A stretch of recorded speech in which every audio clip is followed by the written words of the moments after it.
Okay, sorry about that, everybody. I had a little bit of a delay, but I believe that I'm on right now, and so yeah, I'm just kind of hanging out, to be honest. Getting back into the groove of things. I kind of messed around with the console behind me, and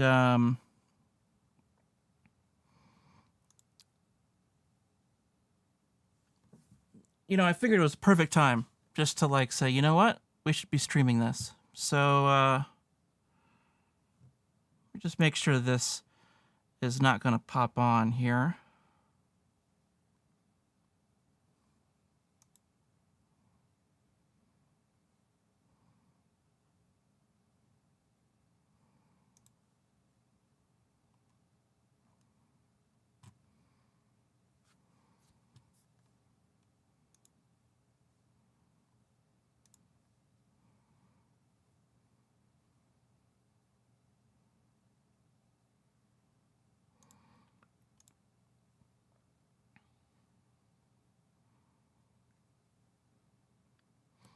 Okay.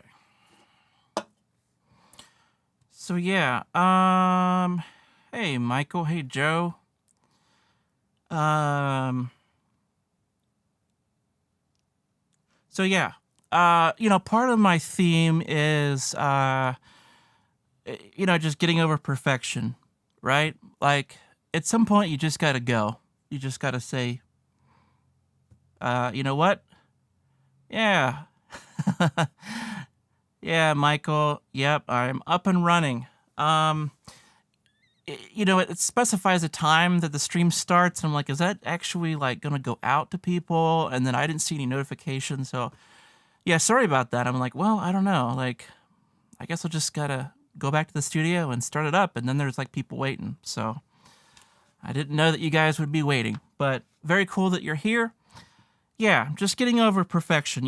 Like there's a point where you just you know that it's not gonna be exactly right, and you do it anyhow. Um, it's just kind of hitting me hard today because you make a step and then it didn't go right or whatever, and then it's like kind of facing that, and it's like, you know what, the plan is still a solid plan, just to keep going. Okay. Sorry, I'm just like I'm really still processing a lot of this stuff. But an hour ago, I was really like having fun. And so I have the console set up for a couple mics, and I'll show you I'll show you what I have here.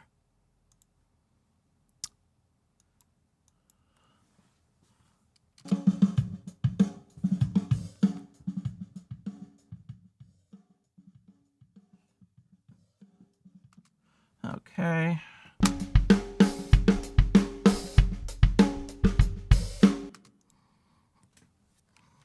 So, what I'm doing is, this is actually the console preamps. There's a Spirit 8 behind me, so... my switcher isn't working. It's the Spirit 8 behind me, and these are the console preamps right here. So, I wanted to really just kind of see like what do they sound like, and it's been kind of a wiring issue where it's like, well, do I have the right wires to even do the test that I want to do? And yeah, I figured it out. It first actually ran the mics into the line input, and it actually sounds fine. It sounds great. So I mean, as long as you don't need phantom power, these preamps, they have like a, I don't know, they're designed to be like a really wide swinging range of gain, and so you're not supposed to use the pad. You just turn it way down or way up, I guess. So that's why I can get away with that, is that the line goes through the same circuit. But yeah, this is what I recorded yesterday just to check it out. This is dry. And I use the board EQ kind of going in.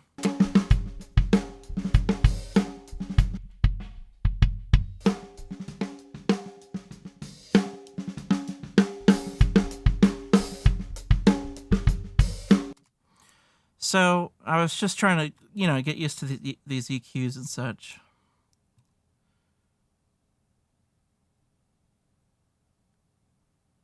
Ah, okay.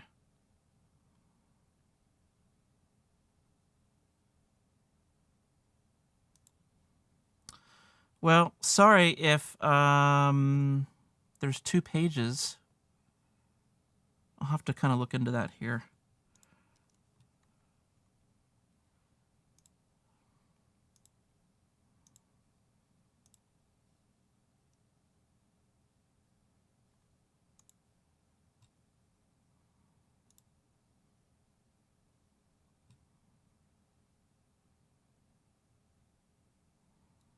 Oh, interesting.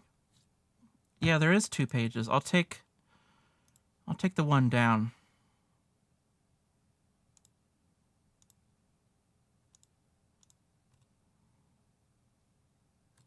Okay. Now there should only be 1 live video page.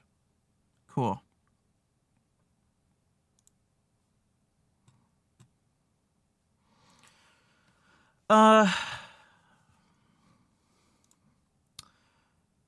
What do you guys think I should do?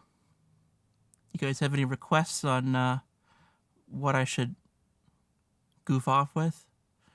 I was gonna actually mess around with this mixer and do some playing around with the EQ, some of the preamps. I'm trying to kind of get it set up to where I can possibly sell some preamps if I know that I can use these and that they're sounding okay. Then I could, simplify some of my gear. So yeah, give me a comment. As far as if you have any requests. Otherwise, I'll set up a camera on the mixer behind me. And that way we can show that as well. Yeah, so Michael, I'm curious of your cable routing connecting your mixer to the DAW. What are the audio sources?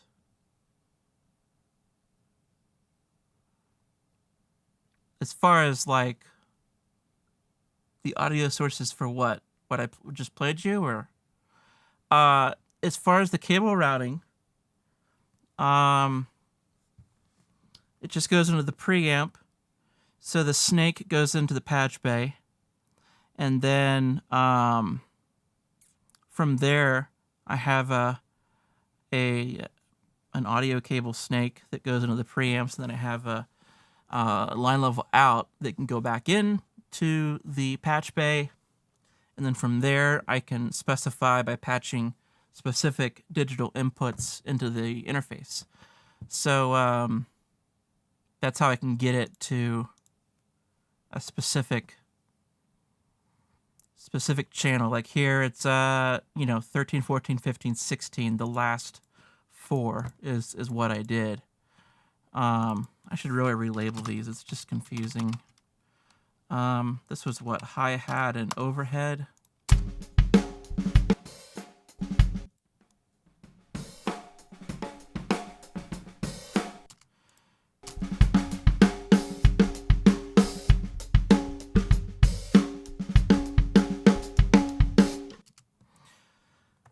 Yeah, so that was dry. That's like no effects. It's with EQ, and I'm using the preamp. So yeah, I just wanted to test the preamps is all. There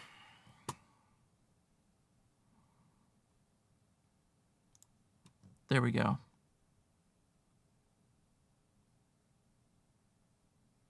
Oh, right, yeah. So I have a session loaded, um, just in case you missed the very first part. Have a session loaded here. This is just a quick test I did with the preamps of the mixer behind me. You know, it's been sitting here. I've used it for like its EQ a few times, just goofing off with it, but I really haven't put it through its paces yet. And you know, I wanted to just test the preamps out, and I found an audio cable that would work just to do some quarter-inch to XOR, just to get out of my patch bay into the mixer, plugged into the preamps, and then I started actually playing around with the EQ.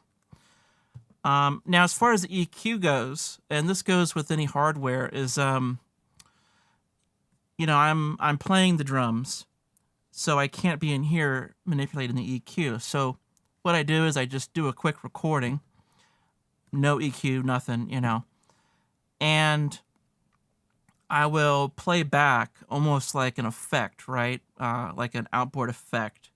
I will play back the kick into the line input of that channel, let's say channel 1 right here. It's actually, I think, 17, but for this purposes, it's channel 1. So then I have a playback. I can hear, I have it just kind of looping on the drum beat, and I can dial in the EQ. Then I can, instead of patching in a digital output to have the playback going through the mixer, I patch in the microphone back in. And now, when I play drums in there, the EQ that I dialed in by ear is now able to be applied. And I've done this with like compression, right? Like, how in the world do you see how much you're compressing it if you're like in another room, right? So you record a dry take of, let's say, guitar, and then you can play back your guitar, and you don't mess with any volume, right? That's key. So just don't touch the gain. And if it's line level coming out of the DAW, then it's line level. You're keeping it the same level that it would after the preamp, okay? And so you dial in your settings according to the playback, right? Your first test recording, you dial in the compression settings. Cool. You know, maybe I have my 1176 on like 5 dB of gain reduction. Awesome.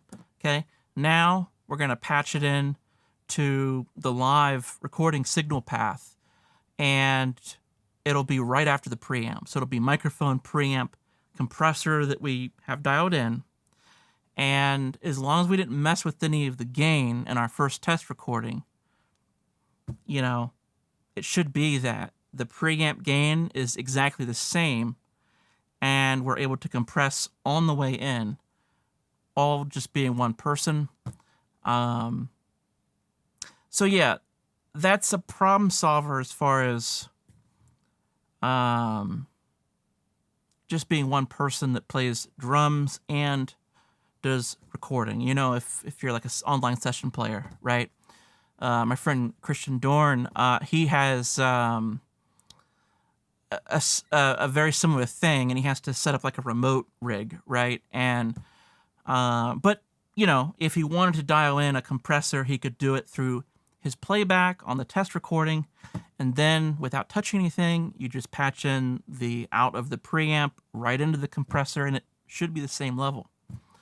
And that's been a technique I've used quite a bit.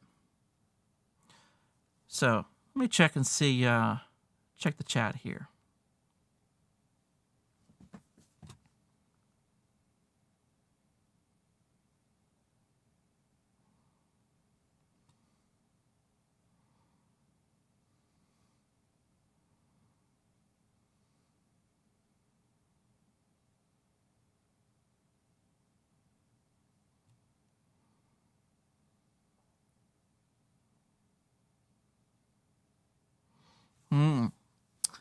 Yeah, Michael says, do you ever do live sound, or when recording a live band, does it just go out of your monitors, or can you use plugins and keep the latency low enough? So it's getting to be the point where it's not an issue, but I still use the old school technique of keeping a monitoring system separate from the recording system.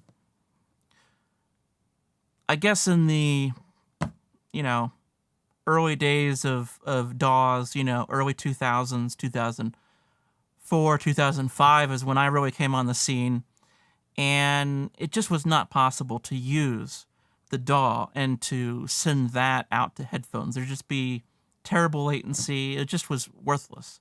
So we used the built-in DSP mixer on the interface so that it just goes right out. And of course, you don't have any effects. You don't have any, you know, compression or preamp emulation or anything. Of course, the Apollo system is great in that, right? Because it's immediate. But back in the day, it's like you just got to listen to mics uncompressed, no EQ, you know, just send that to the headphones.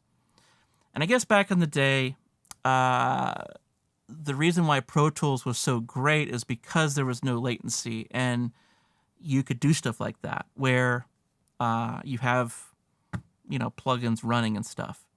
But now it's really not an issue. I mean, first we had the Apollo with the DSP stuff. You could add in, you know, preamp emulations, real-time, right? Real-time effects. But then now you have stuff like the PreSonus Quantum stuff where it's the transfer speed is just so fast that the difference is kind of getting to be where you can't even hear the delay. I'm not there yet, but so yeah, to answer your question, I don't really use plugins in real time.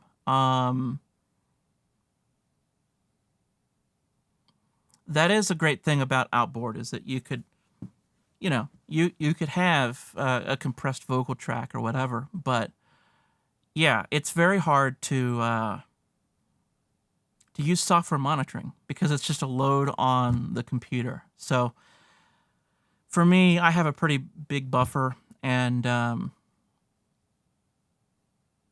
you know, I just use a separate system. You know, I was thinking there was almost a joke in there, a big buffer. It's almost like engineers, they like lots of big bottom. I don't know.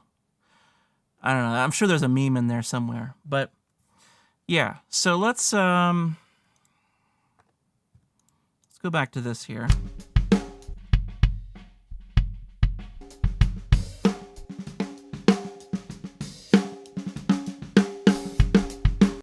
So that is a stock 57. That's an RE20 on kick with the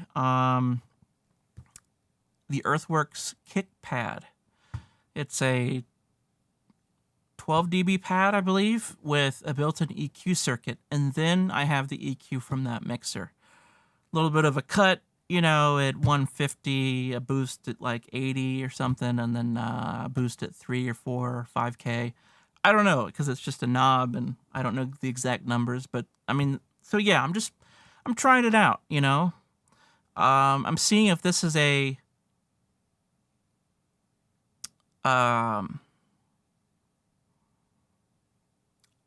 you know, a feasible tool that I can use. I mean, there's nothing wrong with that. Okay.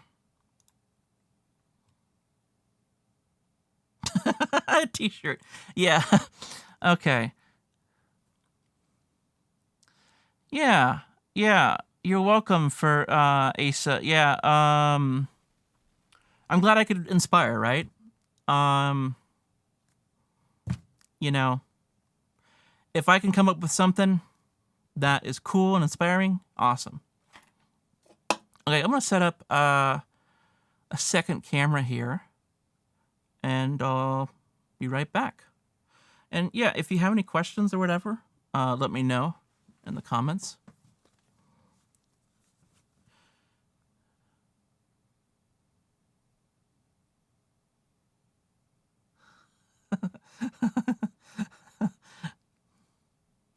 Yeah, it's almost like Glenn Fricker with his t-shirts. I actually bought one of his t-shirts, and uh, I think I bought the one that said like this t-shirt's worth more than an audio degree.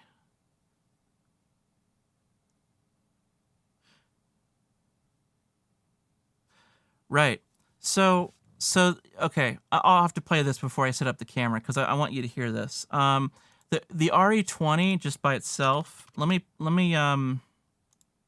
find that here.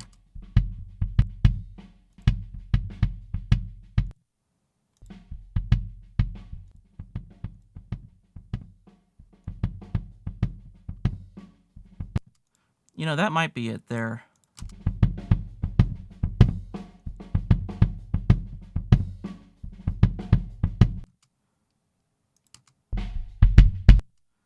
Yeah. I mean, that's crazy. Like, the amount of EQ that I'm kind of using.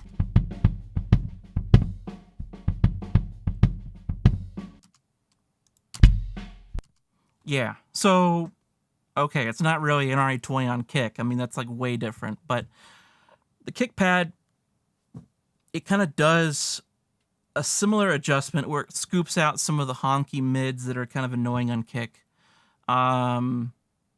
Increases some of the lows. It's a lot more subtle than what I've done with this EQ, but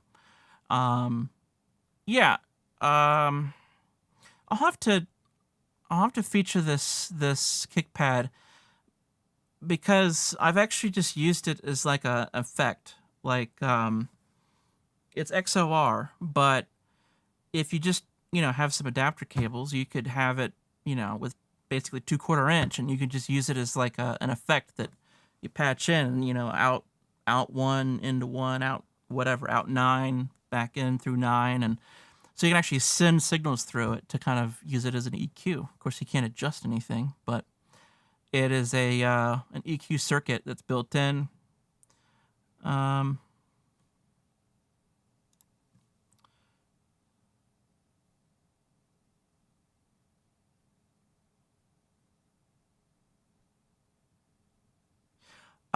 okay, so the EQ PWA, yeah,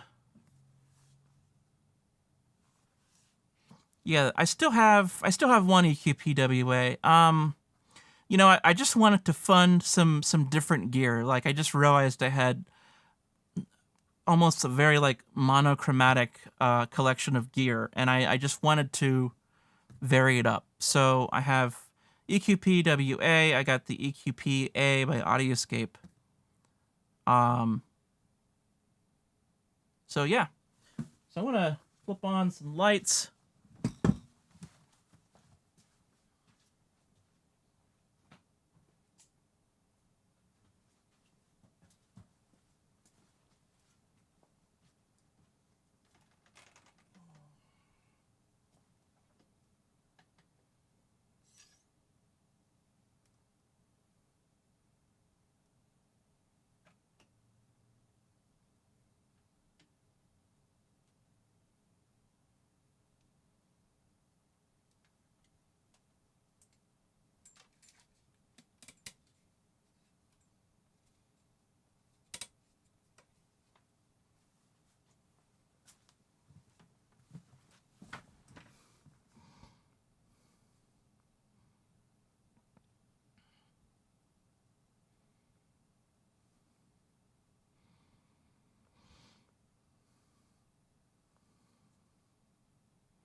Yeah, Jonathan Box has a great question. What do I look for in raw tracks?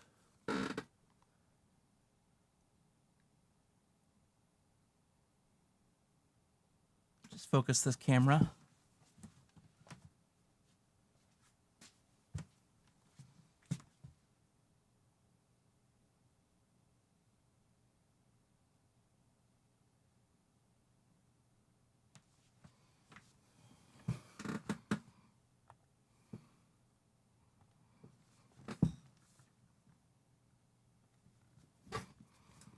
Cool.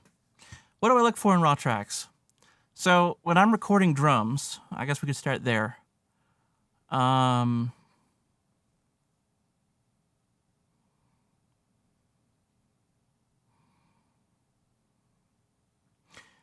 The main thing I'm listening for in raw tracks is problems that keep you from fixing the sound later. Problems that can't be fixed. And within that, there's two categories. There's tone issues, like bleed issues, like hi-hat into the snare mic, for example. That would be one issue that'd be very hard to fix. It's better if you make some sort of adjustment to the mic, the hi-hat, the angle of the mic, things like that, right? So you're looking out for tone issues that are hard to fix later. But also, the second category, besides tone, is phase. So do I hear a difference when flipping the overhead and the fullness of the snare? You know, if I don't hear a difference when flipping the polarity of the overhead and I'm listening to snare, then it's probably in kind of a weird spot. And I would rather have it in a place where it's a very clear difference. And then I know it's either in or fully out, right? Like it's, you know, it's a way to know that it's at least doing something. And so it's going to sound full. If you don't hear any difference when flipping the polarity, then it's probably like a quarter, 90 degrees out, right? And then that's like, well, okay, that might be hard to fix later. So I go in and I move the height of the overhead just a little bit. So those are the kind of things I look for in raw tracks, is issues that are very hard to fix later. It's easier to add in low end. It's a lot harder to add in high end without it sounding funny. So I'm okay with boosting a kick, for example, on the low end. I'm okay with like boosting a floor tom or whatever, but I don't want to mess the high end up too much, So I want to, again, protect it from weird cymbal bleed. That'd be hard to fix later. If I have to boost a little bit in EQ, cool.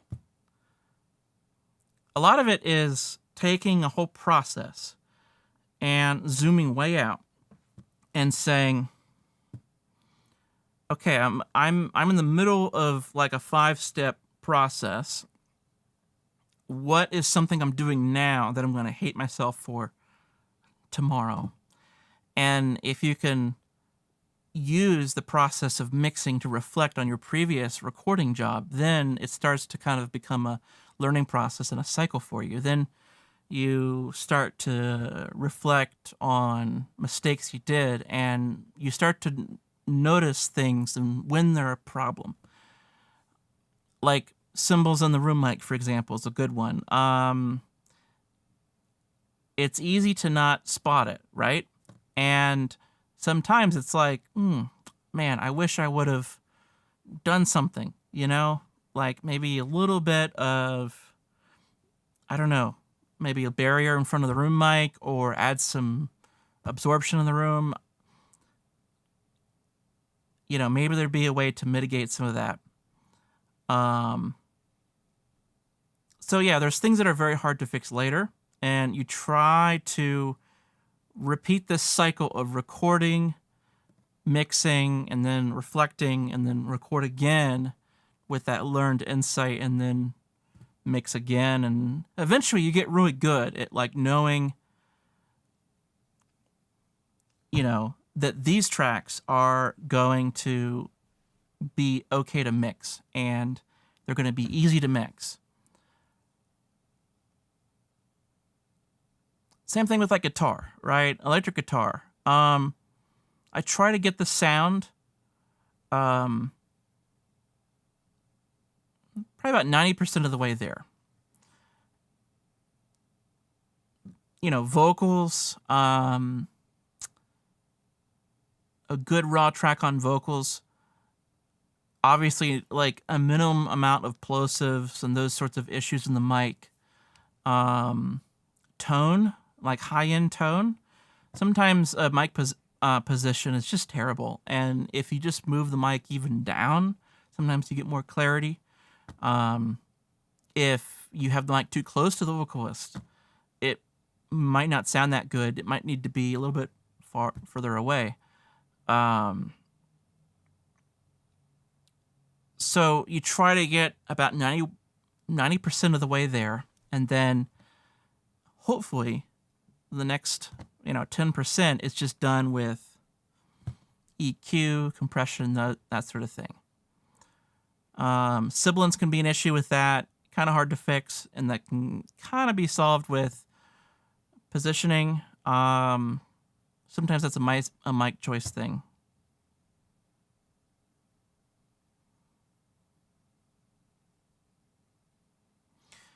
Yeah, so Odin, as far as can I run it in line, I'm still experimenting with that because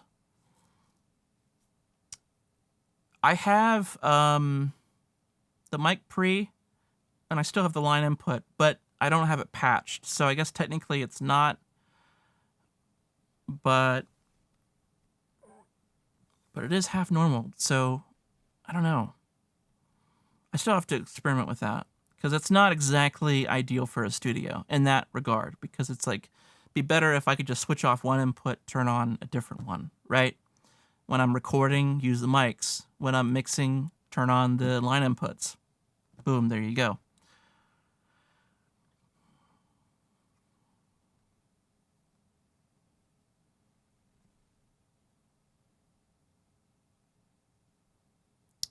Yeah. Okay, so you have a console that is kind of like mine where, okay. Yeah, I might do half mic in, half line. There's enough inputs, right? And there's enough stereo stuff going on too. Am I too bright, maybe? Yeah. Okay.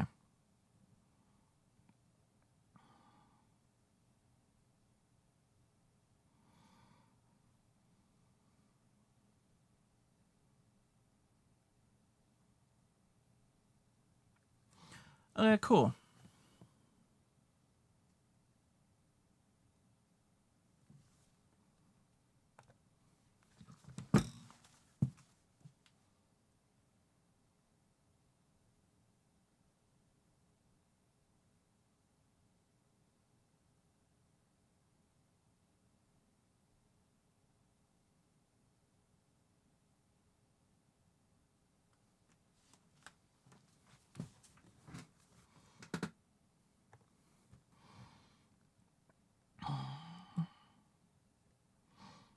Miking a kick drum with or without a porthole.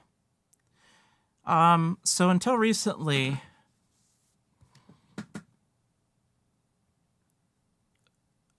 I would say don't even try to mic it without a porthole. But I've had some success. And one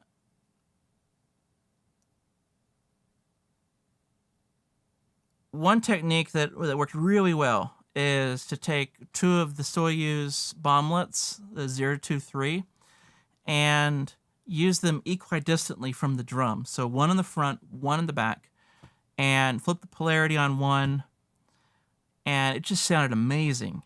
And you still got that attack from the back mic. And I think that if you can find two mics that are pretty good at low end, and then just use them as like a pair, it actually could work. So let's see here. If you had,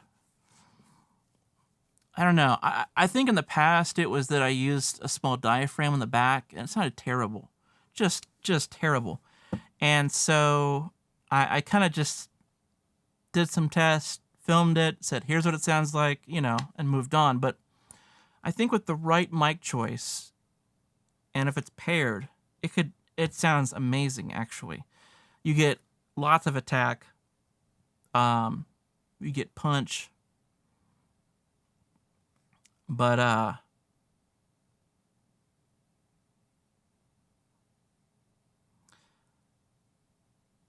yeah. For a ported kick drum, I would do kind of my normal thing. I would put it in about a third of the way into the drum, so not quite halfway in, but definitely out of kind of the area that the porthole's in.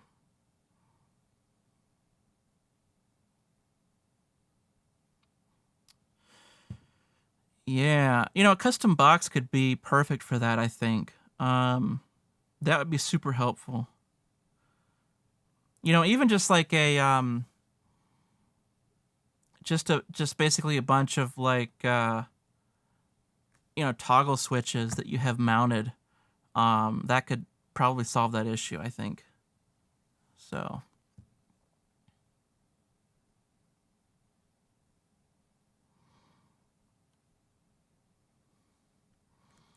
Okay, so let's have some fun here.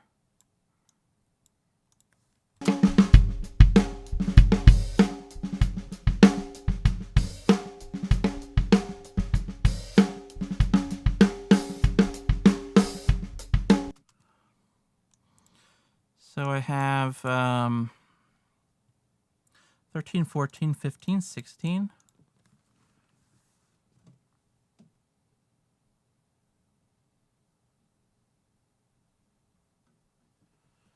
And let's see here. I moved kick over. No, I moved snare over. That's what I did.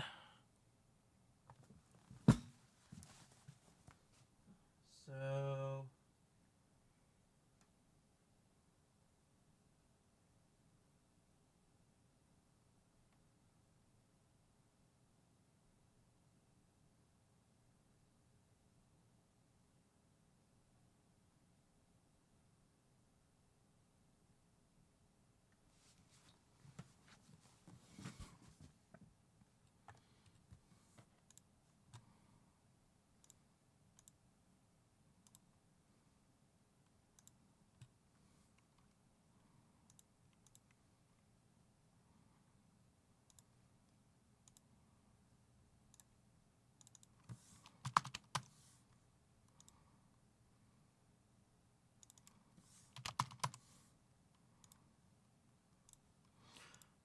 So yeah, kick out, snare top, snare bottom. So what I'd like to do is hook this up, record a dry pass of 4 mics, feed them through the console, figure out what settings I like, and then I can go back and patch it into the mics again. And then it'll be just ready to go, like, as I record. At least that's the idea.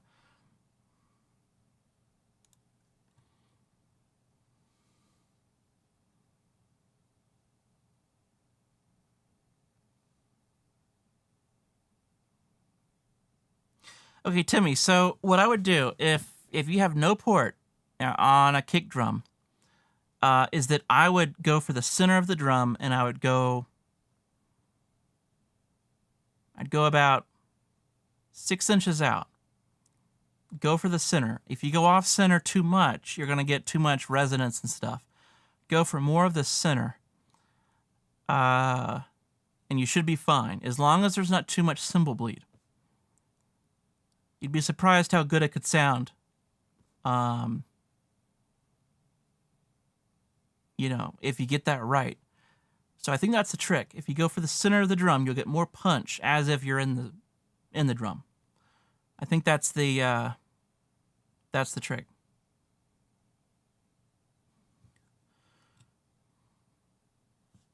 Okay, so I'm going to set up a couple things here in the studio. I'll be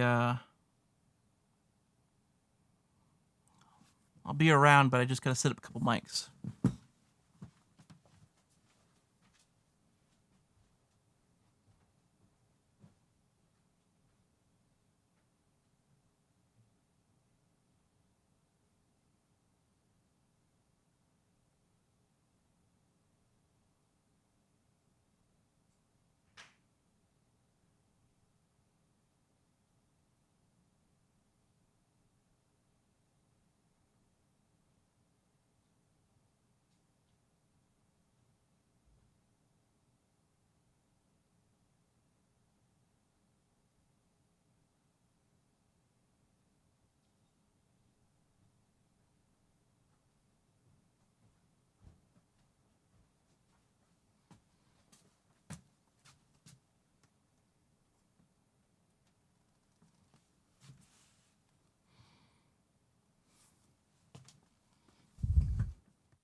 Okay. I think I'm back. I had to change my quality settings.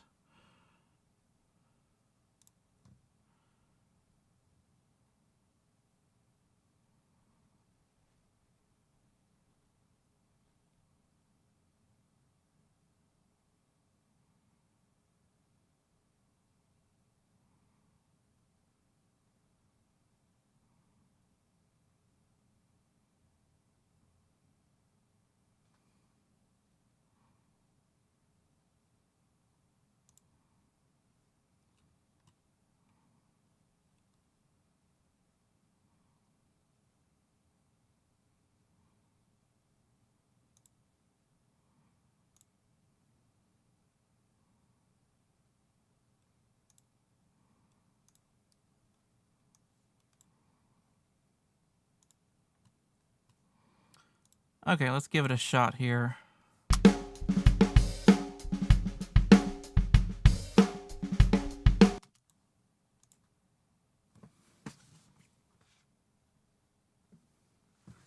Well,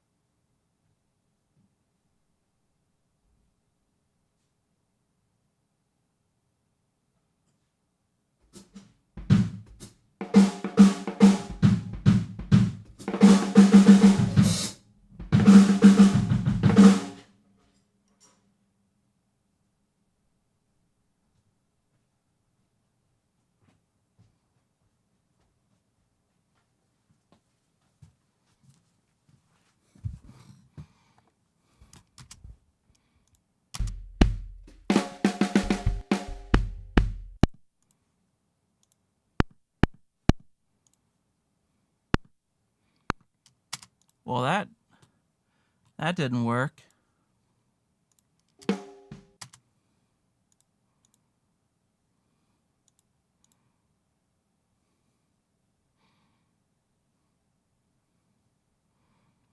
Wonder if this wonder if there's an issue with this channel. Very well could be an issue with the channel.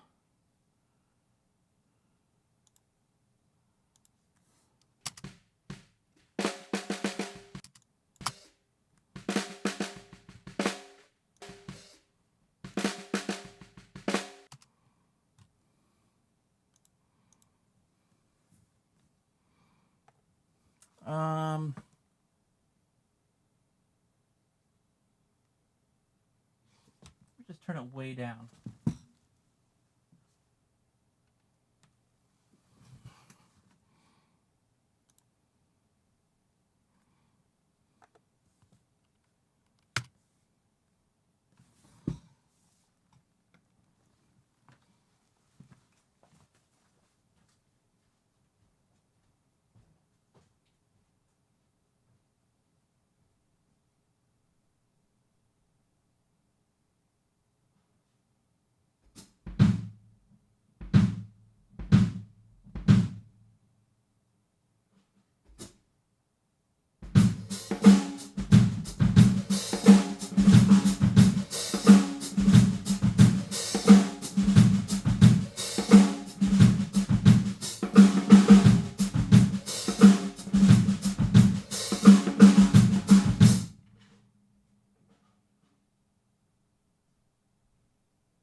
Yeah, that's not right.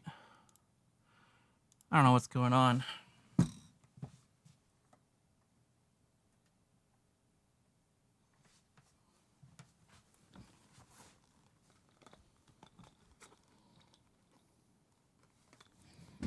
Guess I won't worry about outside kick for now.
Okay, cool.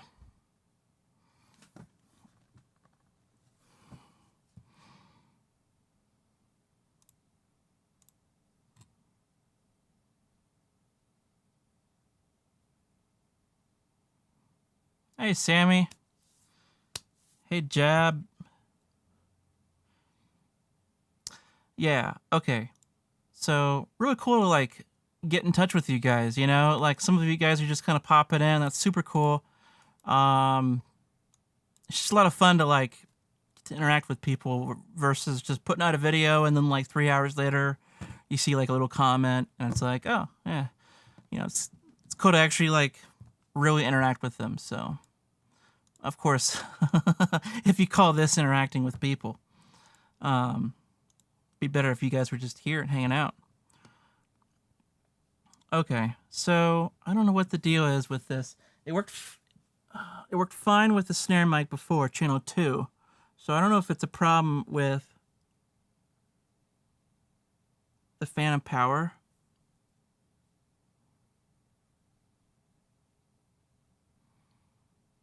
Let me just use a mic that won't use phantom power. That's what I need to do. Then I'll know.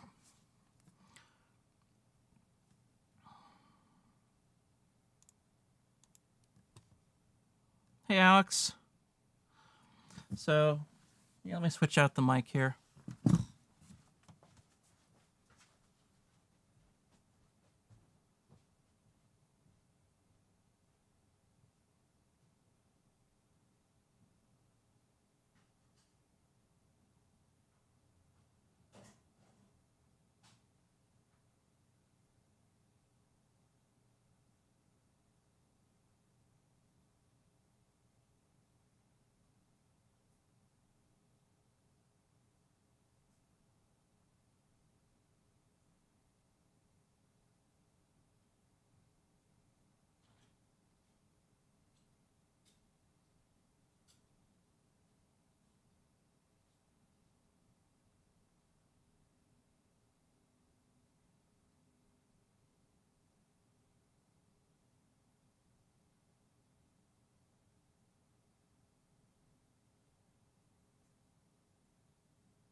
Oh, yeah. How you doing, man? Electric Owl Works.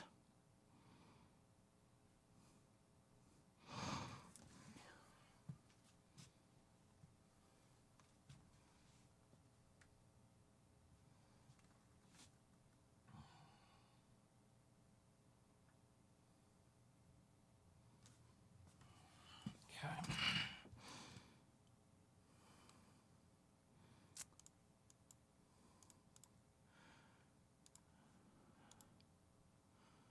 Okay. Let's see if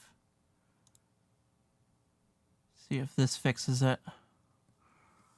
I'm running a tube mic, so no phantom power needed.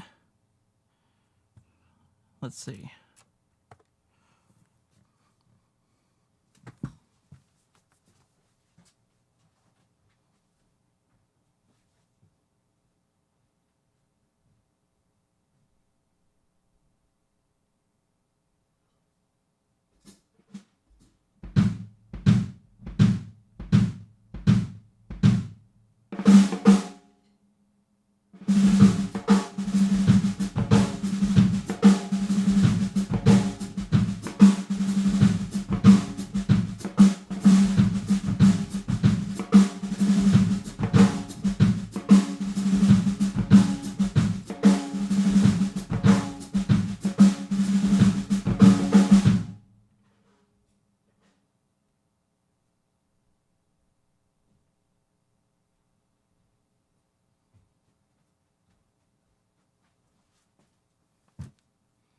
Ah. Almost too hot, but probably usable.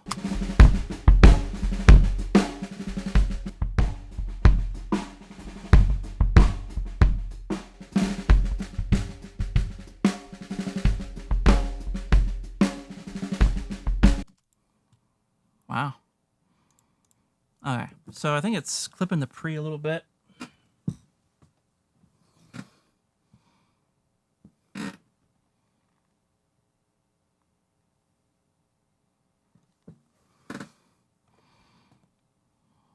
Everything else looks okay. Kick might be a little loud actually. Don't try to test my limits usually with kick and headroom. Okay, let me give another test run here.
Okay. Of course, of course. You changed, just because I go down to mono on this track, it changed the input on me. Thank you. Thank you so much for doing that. This is the point where I'm like, yeah, guys, that was a pretty good take, but, see if you can beat it? I mean, and that was a good one. We got one good in the bag, but, see if you can beat it? Of course, I don't tell them that I didn't record a whole track of something. True story, by the way. And then they're like, yeah, we could probably beat it. And then I'm like, yes. Yeah, true story. I did not record a bass guitar. And I was able just to get him to do it again and never admitted to this mistake where you have like the wrong input. Okay.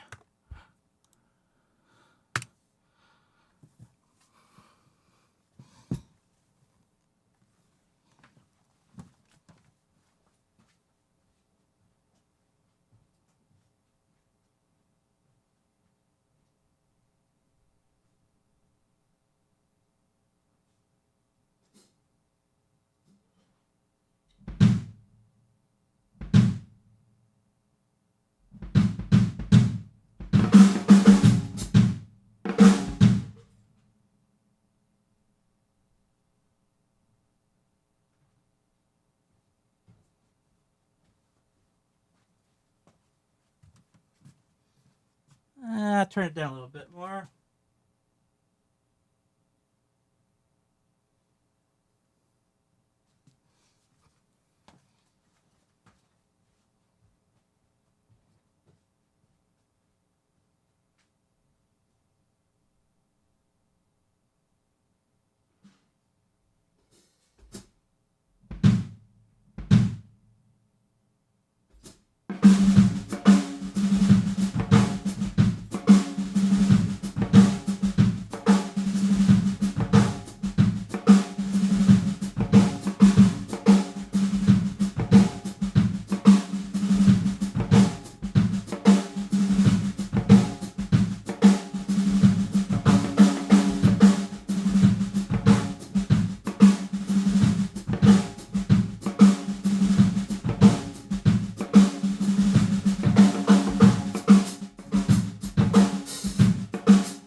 Okay. Yeah. Yeah, that's pretty good.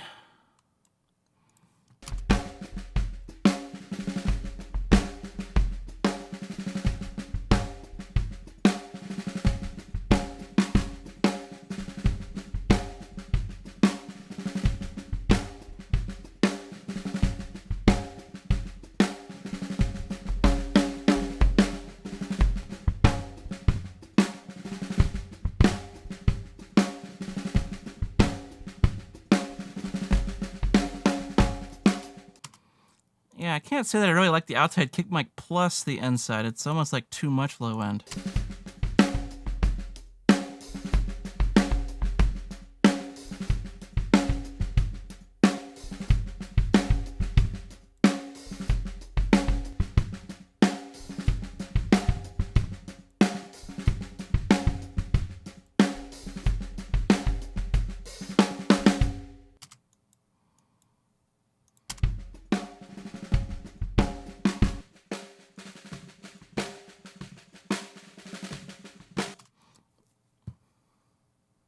Okay.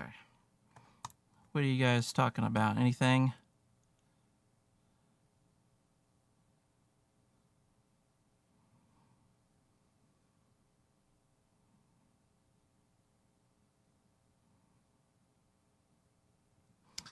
Yeah.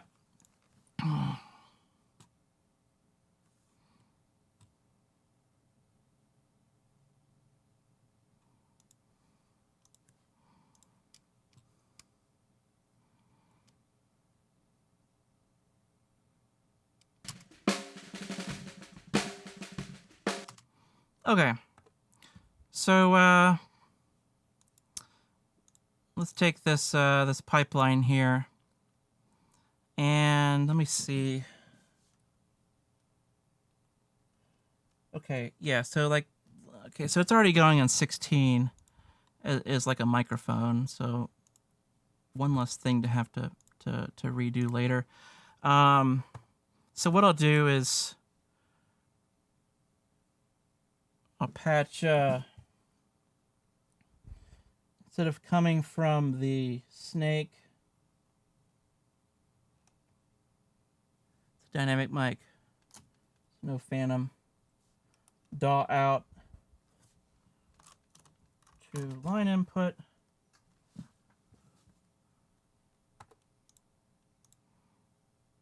Okay, there we go.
Okay, so what I'm doing is did a test recording, then I'm piping it through line level through the EQ.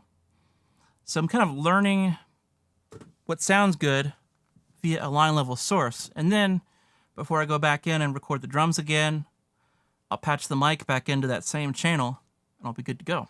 So it's like being two places at once. I can play drums, I can set up an EQ. This works for compression as well, as long as you don't adjust the gain settings. But that's what I'm pretty much doing. I'm just kind of really trying to learn this piece of gear, you know? It takes a lot of poking and prodding. Like, it's weird. Like, this EQ is funny. It's like the mid channels are really narrow. Like, it's almost hard to hear. And then the high end boost is really aggressive. The low end boost is also very, very wide. So it's interesting.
Okay. So, that's kind of the gist of like getting it set up. Now, because I have it pinged within Studio One, it should play in time. Actually, we can actually audition and hear it.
Okay. Yeah, so something like that.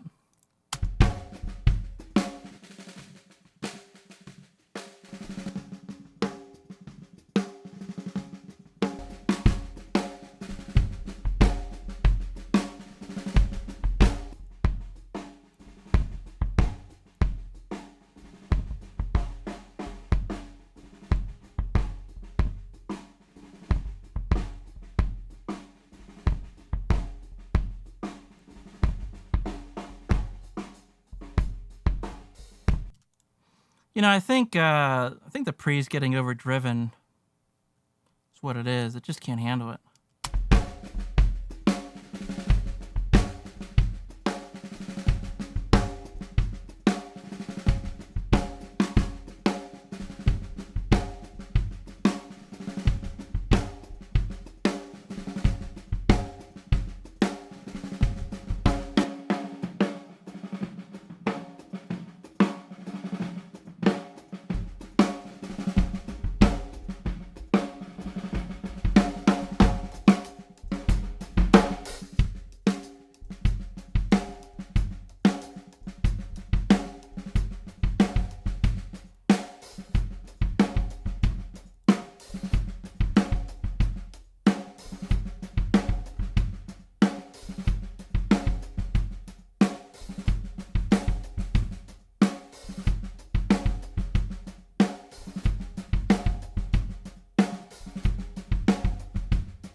Yeah, so in context, I mean, I pull it way down, and then all of a sudden I'm missing that high end. So it's actually, you could say, it totally works to, you know, to just do it like that, let it be more aggressive.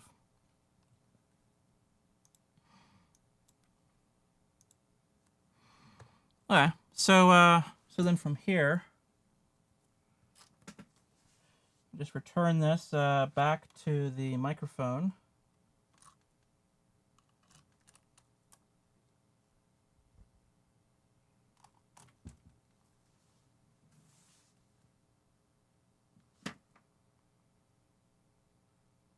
And we're back to the microphone input.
Yeah.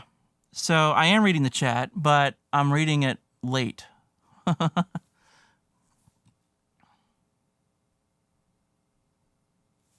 So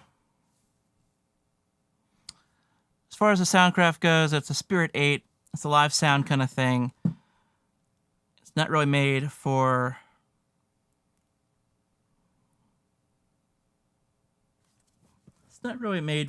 studios.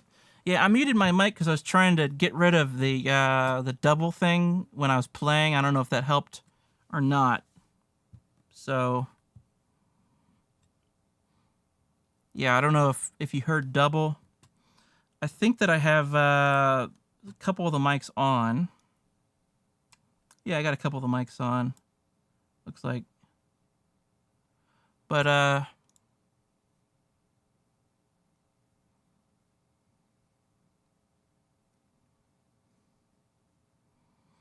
yeah, Soundcraft Spirit 8. I'm just learning it. So not only did I get to learn the board, but just record without having an extra step of conversion and stuff. Anybody else? Got any questions or anything?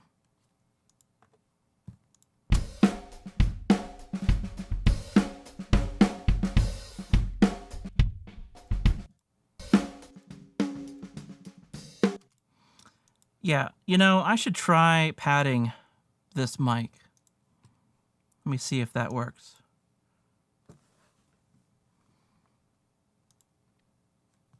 I'm going to add an inline pad to that mic.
Okay.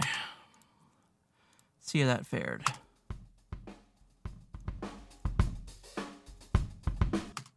Yep. Sure enough. So it's the pre. It just can't handle that much, I think. What did I add? 15 dB. What is this? Negative 20.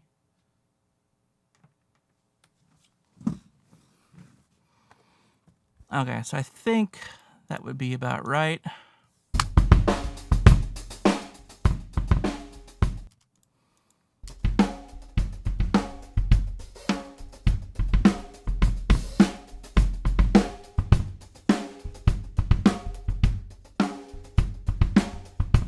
Yeah, I don't dig that. Let's see here. So okay, so it's flipped.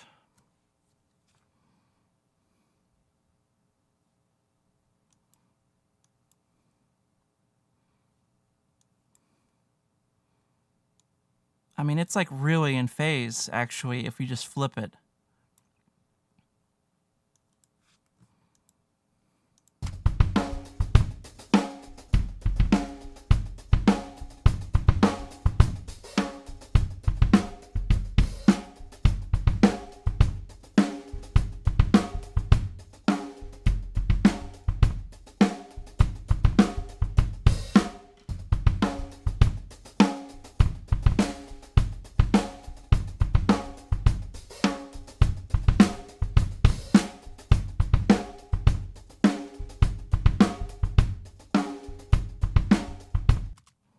Yeah. I think I like that. What did I do? Move it a little bit?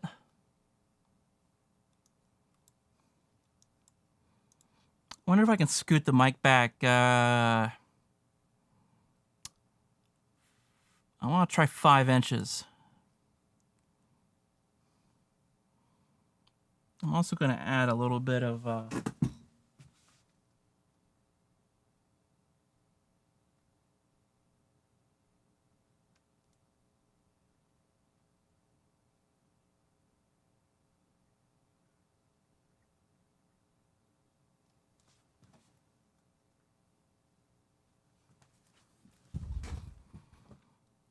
okay, so I adjusted the outside kick.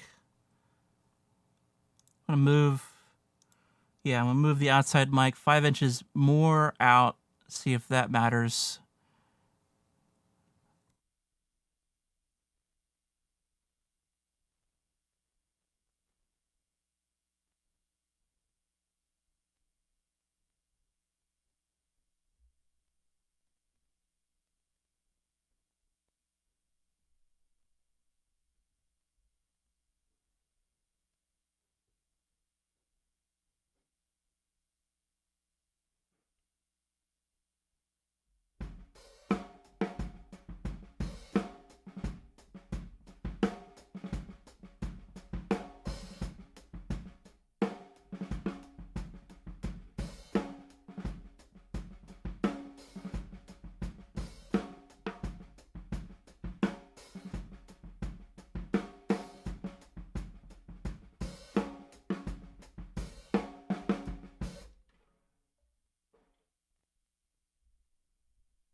What do you guys think?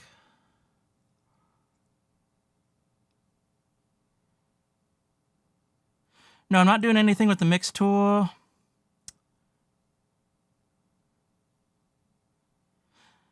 As far as the Soundcraft goes, I didn't have to pay anything for it. I had a friend, and the guy was like, "Do you want it?" I'm like, "Yeah, I'll check it out." That's about how it went. The overheads right now are a AEA R88A active. I'm really just kind of testing the close mics. The spot in the room right now is a little live. It's the drum kit. I moved it back a little bit, and I need some more absorption right now.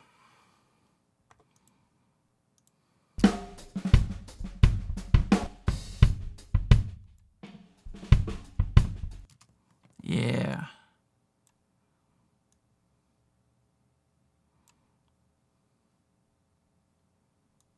That sounds good, I think.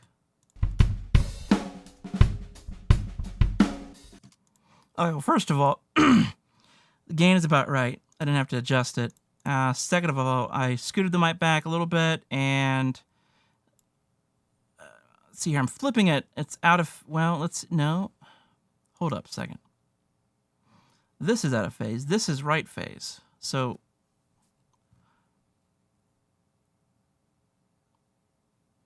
yeah, let me just do opposites.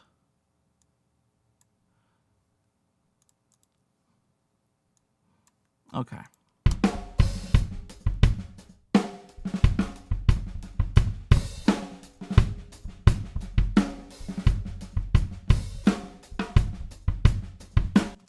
Yeah. You hear that complexity there of that low end? It's like, it's punchy, but it's, I don't know how to describe it. It's,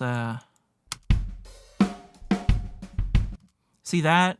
There's low end, right? And it's almost more like like an 808 synth or something, an 808 or a synth. You know, it's like, it's very clean, but here it's like the low end has gone through the air a little bit, and the air has changed the waves a little bit, and it's adding together with this one. So it's just much more complex.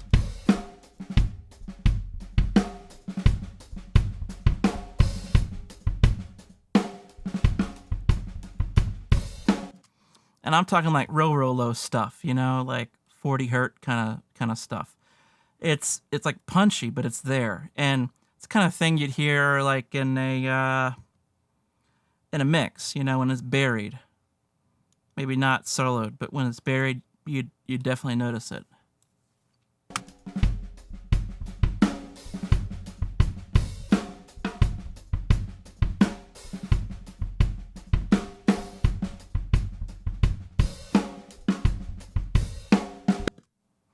That I like a lot.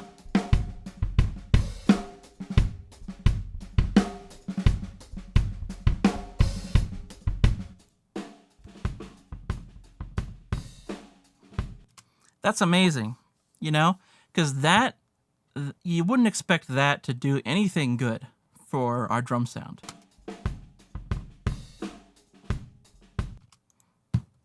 Sounds like crap. Here's the inside mic. Okay.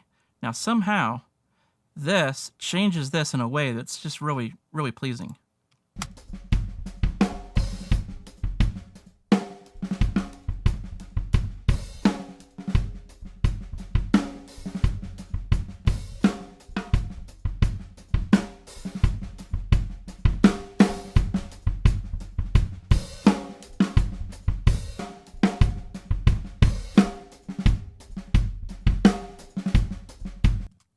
See there, the low end is kind of flat sounding. It's kind of flabby sounding actually. And then all of a sudden you kick this mic on, and all of a sudden it just like wants to jump through the speakers.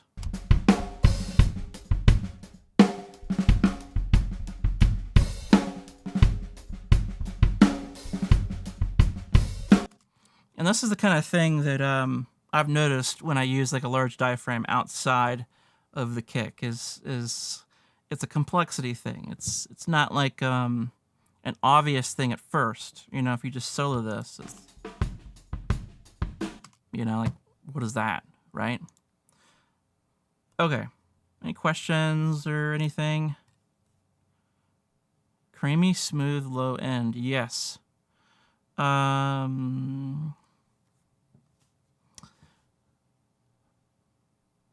The mix tool is not doing anything. It's just there. So if I want it, it's there. But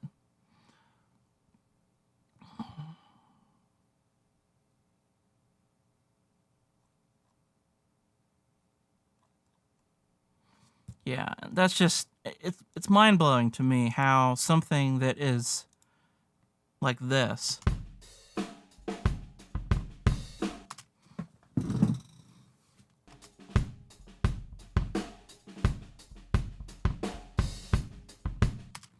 you know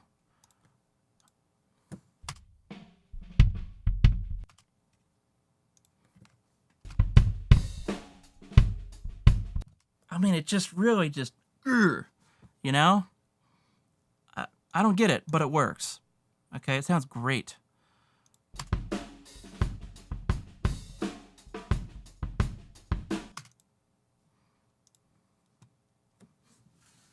Let's see here.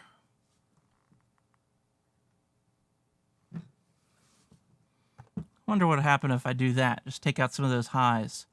I don't know if it'll destroy the sound or still work.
Okay.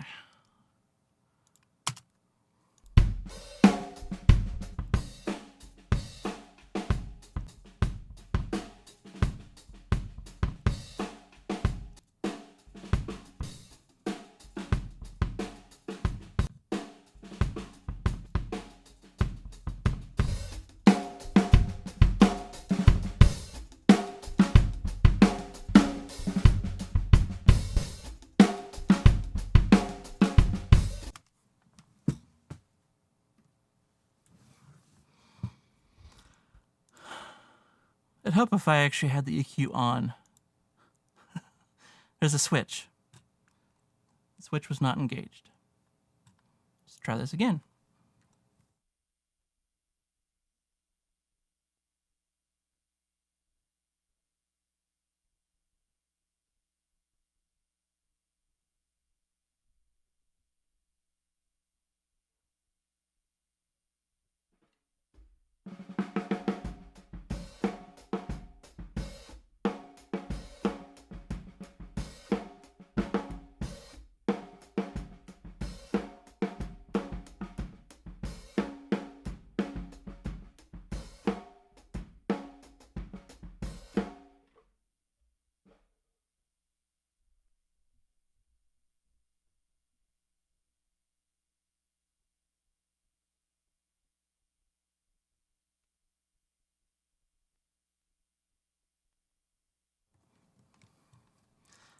And these weird time signatures are my attempt to not get YouTube to flag my video and say that I'm copyright infringing upon some sort of South Korean pop band. Because 6 months ago, that was happening every single stream. Is they were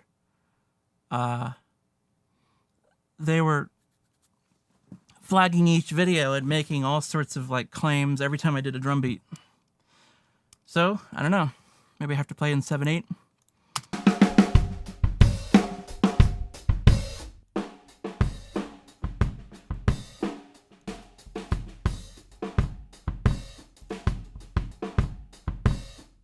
Yeah, so take out some of that high-end bleed.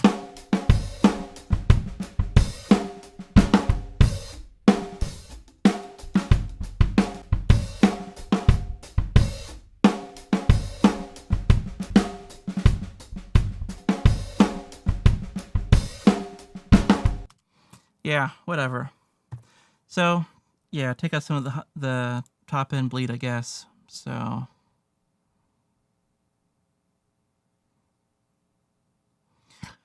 So yeah, these are direct outs of from the Soundcraft.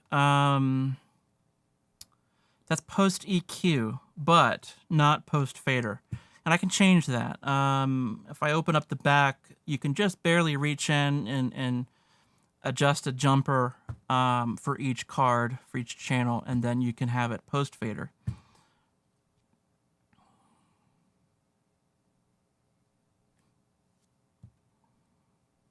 Nice, yeah. Studio One's been great for me. I mean, it sounds weird, but I just looking at something like Reaper, it was very visually confusing. Logic, I didn't mind necessarily, but I just couldn't at the time. Really, Apple wasn't really doing a whole lot for professionals, so it's like, well, I don't know. I have to like find a DAW that I can use like with both PC and Mac. So Studio One can do that.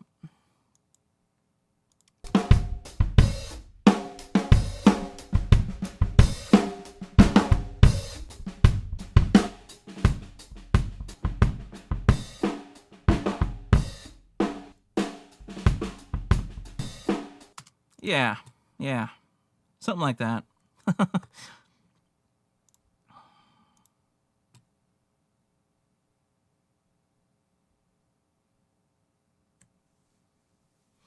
don't know what the default is. Yeah, I don't know. I changed it, though, to not include the fader because I was considering doing like a live broadcast where I wanted to be able to mix the broadcast, but then also capture it, record it, is kind of like a multi-track thing. So I didn't want my volume fades to be recorded. So I set it to be pre-fader. You know, Ableton I like, actually. Ableton just, it just doesn't have enough features, really. Like, it's really stripped down. You know, if you can't find it by right-clicking or find it under, like, the couple of drop-down menus, it's just not a part of the software. Hey, CJ, how you doing, man? Yeah, so it's just like you can't find it on the right click, then it's just not there, you know? You know, just this alone, it's like, look at all the functions, you know? I don't even know how to use half this stuff. It's really, really thick, right? You know, same thing over here, you know, and I'm not even getting into a lot of it, right? You know, Ableton, for example, they'd have like track delay, like right here, which is nice. But then here we can do it, you know, right here. So it's really not too big of a deal. There's some really nice features where it'll go through, detect chords, and then like actually map them out, which is cool. I forget what it was. You know, it might have been even something like this, where I can just like get rid of tracks. There's just some super nice features that make it super easy to use. And then I can like actually skip around. I can use this to skip around, which is nice. But yeah. Okay, well, I'm gonna probably gonna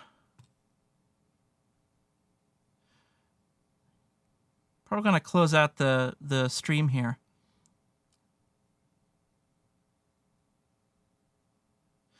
You know, as far as changing EQ,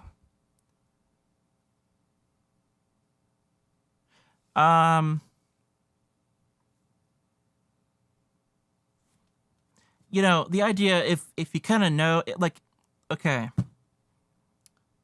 if I only had one shot to get it right, I wouldn't touch it. You know, I would just do a dry track. Okay, I would just do the mic, the pre, straight in, right? A lot of times, man,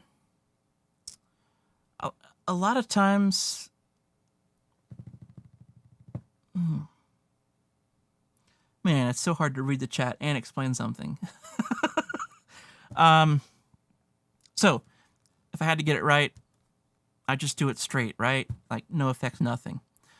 For like the raw tracks that I have for my courses and stuff, all those are just like straight in, right? Because I want to keep them raw. So in something like a production where you're trying to kind of use everything that you have at your disposal, you could go ahead and say, you know that I don't want 150 hertz in my kick drum, you know, like who does, right? So go ahead and just cut that out. But it's good if I don't do that in the raw tracks because, you know, I want my students to be able to hear what I'm getting and see that, like, I get that too. You know, mine sounds like that too. And then, okay, how do you fix it, right? So it'd be a disservice to, like, have it, like, sounding too good, you know, coming in on the way in. So I want to show all my work, basically, is what it comes down to. So I keep them all dry. But with something like this, it's like, you know, if I'm like, I don't know, just laying down some drums for something, yeah, why not? Like, have it dialed in, be able to, like, do something very quickly, kind of have, like, a pre-mixed sound, I guess. But, yeah, overall, I'm happy with the sound of the board. I still haven't done a lot on it. Most of my experience with it is running a few things as like a utility kind of function. I did some audio tests where I ran the output of the DAW through various stereo channels, and I could really hear like the different stages and kind of losing quality the more stages you add in. So, you could definitely hear like on the stereo returns, those are the cleanest sounding. You can hear the difference in impedance between those inputs.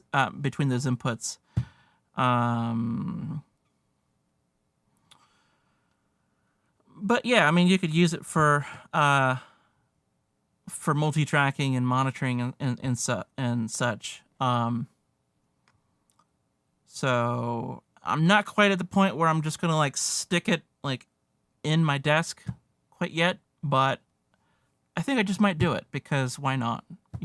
Like I know there's some limitations with it. I know that it's not like the most ideal sounding. It's not really meant as a studio thing, but it's a live soundboard. But it's really capable. I mean, it's got I think 10 outs, and it can mix.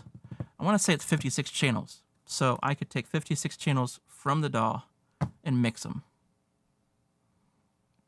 in 10 discrete outs, basically. So it's a lot. Do you think it'd be difficult to switch from Reaper? No, I don't think so. I mean, yeah, I don't think so. Because like even even with this, I mean, this Reaper has something similar to the ins and outs, right? Now this isn't for send and returns. This is just for like inputs and outputs. For send and returns, it's more face value where you can just specify like, if I want to do something, let's say both kick mics, I can just add a bus for select channels, and then it automatically gets routed, which is really nice. Then if I want to say create a effects channel, then I could just, send it to effects 2. There you go. With Reaper, it's kind of like a whole back end where you could go effects and like route it, and it can get, I guess, confusing. That whole back end where you have like the little window that pops up, but with this, I think most of the routing is just like right here. And if you want to change something specific, you go into here. But I just do a diagonal here, just do a straight diagonal. And this is where you do like virtual ins and outs or something, like, stuff that just goes to the sound card but isn't actually an analog in or out. So that's kind of nice to be able to manipulate that. Okay, well, I'm thinking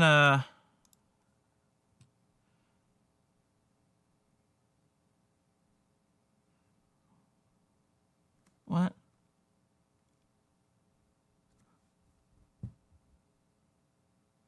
Yeah, I hear you about the recall. Yeah. Yeah, I hear you. But yeah. So, yeah, I mean, yeah, you kind of just like do it at Unity so that stuff doesn't change on you. Yeah.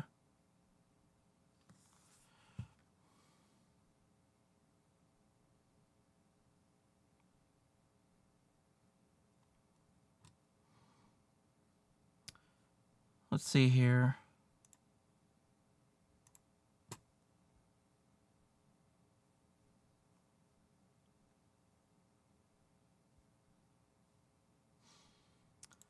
Guys, if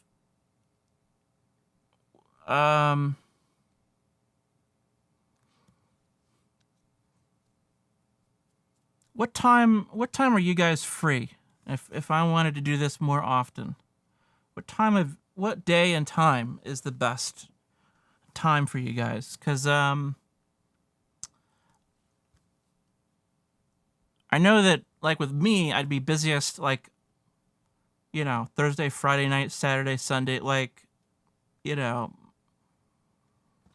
a lot of times people, if they book studio time, the weekend's gonna go first. Then if I, if I were in a band, which I'm not really in a band anymore, but you know, it'd be like gigging like Thursday night, Friday night, you know. So like what time are you guys like sitting around? And what time would be a good time to hang out? Because I know a lot of us will, work a day job. So in some cases it's like, well, maybe I should, you know, maybe I can get people to join me on a stream at the evening if they're working a day job. But then, yeah. So if you have any feedback on that as far as times that you're free, yeah, late mornings, Tuesday at 4. Okay, yeah.